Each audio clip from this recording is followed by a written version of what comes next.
Bem-vindos ao Nota 20, programa da Rádio Observador em parceria com a Iniciativa Educação, programa onde a educação fala com a ciência. Bem-vindo também, professor Nuno Crato. Ora viva, muito obrigado. Professor, hoje vamos abordar a questão da leitura, como se adquire esta maravilhosa capacidade, mas antes vamos à pergunta que colocámos no Twitter. Era a seguinte: o nosso cérebro entende a leitura e a escrita da mesma forma? E 80% entende que não. Os nossos ouvintes não têm dúvidas. Há razões para não ter, professor Nuno Crato? Eu teria algumas dúvidas, porque há conexões entre as duas coisas, conexões muito fortes. Mas, como sempre, nada melhor do que consultar um especialista. E é por isso exatamente que nós temos aqui, não só para responder a essa questão, como muitas daquelas que interessam aos nossos ouvintes, sobre a aprendizagem da leitura e a aprendizagem da escrita, que temos entre nós um grande especialista da matéria, que é o professor José Moraes. José Moraes, que é o nosso convidado desta edição do Nota 20, psicólogo da linguagem e da cognição, professor emérito da Universidade Livre de Bruxelas, autor de vários livros, entre eles O Arte de Ler. Professor José Moraes, obrigado antes de mais. Obrigado. Bem-vindo ao Nota 20. O professor tem estudado o fenómeno da leitura e como se aprende a ler e porque é que há pessoas que não são tão bem sucedidas na aquisição desta capacidade. Um alfabetizado não é o mesmo que um letrado. Porquê?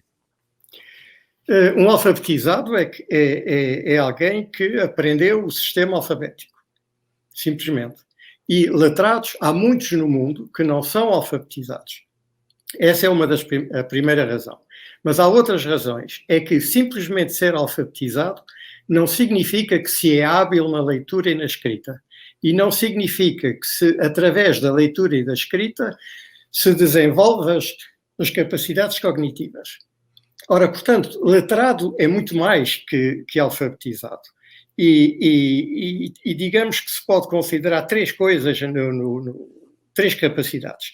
A primeira é de ler e escrever, claro, de uma maneira hábil, extremamente hábil. Segundo, é que a própria linguagem, sendo letrada, vai ser modificada pela literacia. Portanto, a linguagem que nós letrados utilizamos na fala não é a mesma que um iletrado ou um analfabeto vai ter.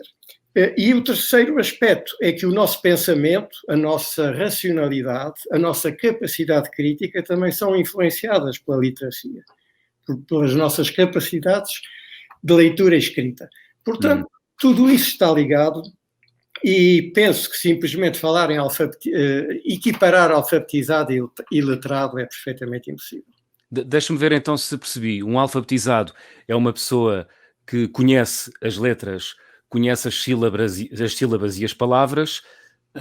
Um letrado é alguém que conhece as letras, conhece as sílabas e as palavras, ordena-as em frases de forma automática. É como um colecionador. De forma automática, exatamente. Portanto, disse a palavra correta, quer dizer, a habilidade é feita justamente dessa automaticidade. Se nós estamos a ler um livro, nós não temos a menor consciência das letras individualmente, não temos consciência dos processos que utilizamos. Portanto, tudo isso já é feito de maneira automática e inconsciente. Claro que eu posso dar atenção às letras se quiser, mas não é isso que fazemos quando lemos ou quando escrevemos. Portanto, é um caso em que o automatismo é útil, não é? Há muitos casos em educação, há muitos aspectos em educação em que é bom que as pessoas tenham uma resposta automática às coisas, não estejam a pensar em cada momento aquilo que estão a fazer. E, de facto, pelo que eu entendo, a leitura automática é a possibilidade de o leitor se concentrar não nas palavras, mas no sentido do texto. Exatamente, é isso. E quanto mais automático, maior é a facilidade de concentração no sentido do texto e, portanto, de o compreender. Exatamente. E na escrita também. Quer dizer, nós já sabemos como é que se escrevem as palavras, não estamos ali a tentar construir a palavra. Por exemplo, a maior vem diretamente do nosso léxico ortográfico. Os cognitivistas... Estou, por exemplo, a pensar professor José Moraes, estou a pensar, por exemplo, na maior palavra da língua portuguesa, anticonstitucionalissimamente. Quando a dizemos ou quando a escrevemos, ninguém está a pensar letra a letra, não é? Nem a ler nem a escrever. Infelizmente não escrevemos muitas vezes essa palavra. Mas há aqui uma coisa interessante, que é, eu não sei se tenho ouvido muitas vezes essa palavra, mas não tenho dúvidas que a conseguiria escrever. Mas não tenho dúvidas que a conseguiria escrever porque percebo o que é anti, percebo o que é constitucional e percebo o que é mente. Portanto, eu faria aqui uma pergunta ao nosso convidado. A percepção destas coisas na língua é importante para a escrita e para a leitura? É extremamente importante, mas também é a leitura e a escrita que vão conduzir ao desenvolvimento dos nossos conhecimentos morfológicos. Isto chama-se morfologia. Chama-se morfologia da palavra, isto, não é? Exatamente, é isso. Pois. E a morfologia é extremamente importante, o conhecimento da morfologia, para desenvolver as capacidades, digamos, os níveis hábeis de leitura e escrita. Mas tudo isso deve ser pensado como uma interação. Não se pode dizer é a leitura e a escrita que vai desenvolver o conhecimento morfológico ou vice-versa. São as duas coisas que interagem. Ou seja, é muito importante, de facto, para a leitura e a escrita e para atingir. Não é necessário, digamos, alguém que não tem conhecimento morfológico será capaz de ler e escrever como alfabetizado, não mais do que isso. Portanto, faz todo o sentido. Vai ter necessariamente de intervir e de ser, digamos, ativado até de maneira inconsciente nos níveis mais elevados da literacia, não? Em conclusão, se eu percebi bem, portanto, faz todo o sentido, mal ultrapassada aquela primeira fase de percepção das letras individuais e de juntar as letras, faz todo o sentido trabalhar a morfologia das palavras. Ou seja, é uma coisa que desde pequeno se deve fazer? Ou Faz imenso sentido, ao ponto de que uma hipótese que está sendo considerada com muita atenção agora nestes domínios é a possibilidade de ajudar as crianças disléxicas, dando-lhes, através digamos, da aprendizagem da morfologia e de exercícios morfológicos, porque isso pode ajudar a compensar as dificuldades que os disléxicos têm, digamos, na manipulação das correspondências grafema-fonema e fonema-grafema. Ajuda-os a ultrapassar essa condição que eles têm, não é? Exatamente. E até a desenvolver intuitivamente mecanismos quase de proteção, diria. Mais ou menos proteção. Eles não têm consciência disso, para proteger-se, penso eu, mas encontram, quer dizer, eles podem de certo modo encontrar soluções também. É isso. Eu tive a ocasião de testar, há muitos anos já, um economista, jovem economista, tinha feito a universidade, na universidade em que eu estava, e ele tinha uma pequena empresa, aliás, portanto ele era licenciado em Ciências Económicas, e tinha uma pequena empresa, e ele queixava-se de ser disléxico, e nós testámos, e de facto verificámos que ele conseguia ler muitas palavras mesmo assim. Não era tão mau como parecia, mas, por exemplo, com pseudopalavras, quer dizer, sequências de letras que poderiam ser palavras, mas que não têm significado, não fazem parte da língua, neste caso da língua francesa. Ora bem, isso ele tinha muita dificuldade. No entanto, ele tinha um ótimo raciocínio, ele resolveu muitas tarefas já de tipo cognitivo muito bem, mas uma tarefa como, por exemplo, que é uma tarefa que se faz justamente para verificar se crianças ou adultos mesmo têm uma boa consciência dos fonemas e sabem manipular os fonemas. Nós tínhamos pedido que, dando um nome de alguém conhecido, por exemplo, demos Bill Clinton e pedimos que invertesse o primeiro fonema. Portanto, o primeiro fonema de Bill devia passar para Clinton e o primeiro fonema de Clinton para Bill. Então agora vou pedir a vocês que me digam qual é a boa resposta. O professor Nuno Crato primeiro. Blinton, talvez. Não! Kill Blinton! Kill Blinton, claro, Kill Blinton. Kill Blinton. Porque não pode ser o Slinton, não é? Também, não é? Pois. Kill Blinton. Muito bem, muito bem. É curioso esse exemplo que acabou de dar, porque remete exatamente para a pergunta que nós colocámos no Twitter aos nossos ouvintes. O professor José Moraes, o nosso cérebro entende a leitura e a escrita da mesma forma, ou não? Ou há aqui, como disse o professor Nuno Crato no início, há aqui interconexões? Não, claro, tem interconexões, é claro isso. Agora, o que eu não gostei na pergunta, vou-lhe dizer muito claramente, é o nosso cérebro entende. O cérebro entende, não entende. Entende, estava com aspas. Com aspas, pôs aspas. Então está bem. Então já não estou a perceber. Mas é muito importante isso, porque está a criar-se toda uma mitologia à volta do cérebro. O cérebro é muito importante. Sem o cérebro não éramos o que somos, claro.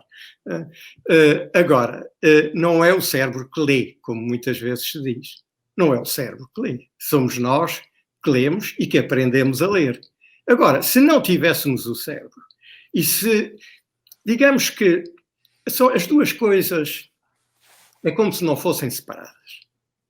São perspectivas diferentes. E eu gosto muito de uma frase de um velho amigo, chamo-lhe amigo porque gosto imenso dele, que foi o Diderot. E ele dizia, o cérebro é um livro que se lê a si mesmo. Eu traduzo do francês, claro. É um livro que se lê a si mesmo.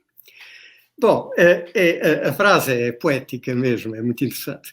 Mas a ideia é a seguinte, é que nós queremos, por exemplo, eu sou uma criança e tenho vontade de aprender a ler e dizem-me que é ótimo aprender a ler, etc. Não é o cérebro que decide, sou eu que decido que vou ler. Agora, mesmo a decisão, ela tem qualquer reflexo no cérebro. Claro. E a forma como não se toma decisões sem o cérebro. Claro. Mas a forma como nós apreendemos é a mesma na leitura e na escrita? Há aqui processos cognitivos diferentes ou têm semelhanças? Não, há coisas que são claramente diferentes, não é? Aliás, há gente que aprende a ler e é incapaz de escrever. E muitas vezes não é, a culpa vem da enorme importância, é justo dar importância à leitura e não se dar importância à escrita, quando a escrita vai ajudar imenso a leitura. E não só vai ajudar imenso a leitura, mas pedir às pessoas que saibam ler, mas não lhes pedir, e até às vezes não deixar que aprendam a escrever, é uma coisa cheia de consequências. Porque é que na Idade Média as crianças aprendiam a Bíblia, ou o Corão, etc., aprendiam a ler, mas não aprendiam a escrever, porque escrever é perigoso. Escrever dá uma força, dá um poder. E isso acontece. O que é que o Lutero fez? O Lutero, enfim, foi uma das coisas a que ele prestou atenção, porque justamente ele estava contra o poder da Igreja. Portanto, ele queria que as crianças aprendessem a escrever também. É quase aí há uma boa notícia que eu vos posso dar, que é o seguinte: no nosso programa de A a Z, que é o programa de apoio aos jovens que estão com grande dificuldade em leitura, mal é passado que são passados os primeiros momentos, em todas as sessões eles leem e escrevem. E escrevem não é só escrever, é escrever à mão, e recomenda-se que seja escrito à mão, que é um assunto que eu julgo que também tem sido muito discutido, que são as vantagens de escrever à mão. É verdade sim, isso? É vantajoso escrever à mão, mas agora eu pego naquilo que o Nuno disse para dizer o seguinte, que nós publicámos em 2018 um artigo em que relata o trabalho que fizemos com mulheres portuguesas. Eu não sei se não se leste este artigo, ou se tens conhecimento dele. Eu sim, tenho conhecimento. E ele, o que nós fizemos foi pegar em 8 mulheres que conseguimos convencer de origem cigana, mas falavam português, portanto, na sociedade portuguesa, só que nunca tinham estado na escola, não eram capazes de ler uma única palavra, demos muitas palavras, não liam nada, e não conheciam as letras todas. Conheciam algumas letras, mas era tudo. E o que nós fizemos foi um curso de 82 horas, durou 3 meses, não pode ser mais, porque não havia condições para isso. E entre as 8, uma tinha grandes problemas, mais do que psicológicos, neurológicos, questões de droga, etc. Mas entre as outras 7, as 4 delas chegaram a níveis de leitura bastante importantes. E os níveis de escrita eram inferiores, mas isso é normal. E o que é importante é que elas sentiram a relação entre as duas coisas. E desde o princípio, dávamos as letras escolhidas. Por exemplo, não começávamos com uma oclusiva, porque é muito difícil. É muito difícil. Se eu peço a alguém para me dizer apenas a primeira consoante de Bá, a pessoa o que é que vai dizer? Vai dizer B. Mas B é uma sílaba. Não é a consoante. Não é? Portanto, não é possível dizer uma oclusiva. Há outras consoantes, como F, que se escreve com um F, não é? Aí já como é arrastado, há toda aquela fricção no meio. E as laterais, como também não é tão fácil como o F, mas também funciona. E então nós fizemos isso, quer dizer, nós pusemos em relação as letras com que elas viam, com aquilo que poderia estar no início da sílaba. Por exemplo, em fato, não é? E o que fizemos também é que pusemos-las a escrever. E vocês imaginam a dificuldade que era para elas escrever, porque nós tínhamos que pegar na mão para ajudar a fazer os movimentos, porque não têm hábito de pegar numa caneta ou num lápis. Mas é uma motricidade que não está treinada, não é? E o treino dessa motricidade é importante, além da motricidade para o próprio cérebro e para a própria compreensão da leitura, ou é uma capacidade independente? A escrita é um ato motor. E o que se sabe atualmente é que não é apenas uma motricidade que é adquirida através da aprendizagem das letras, porque se tem que desenhar as letras, etc., mas que essas representações motoras são conectadas com informações fonológicas e informações semânticas. Portanto, a ideia é essa, é que, agora eu respondo à pergunta que é importante, a pergunta que houve há pouco, sobre a questão da escrita manual. Mas responda rápido, porque estamos quase a chegar ao fim do nosso programa. A escrita manual é fundamental, é fundamental. E tem havido estudos que mostram que é melhor, é um erro começar a aprender a ler carregando no teclado. É fundamental que haja esse gesto motor, esse desenho que se faz da letra manualmente, porque isso vai ativar profundamente todos os outros aspectos do ato de leitura. Muito bem, então na sua opinião deve-se aprender a ler e a escrever também ao mesmo tempo.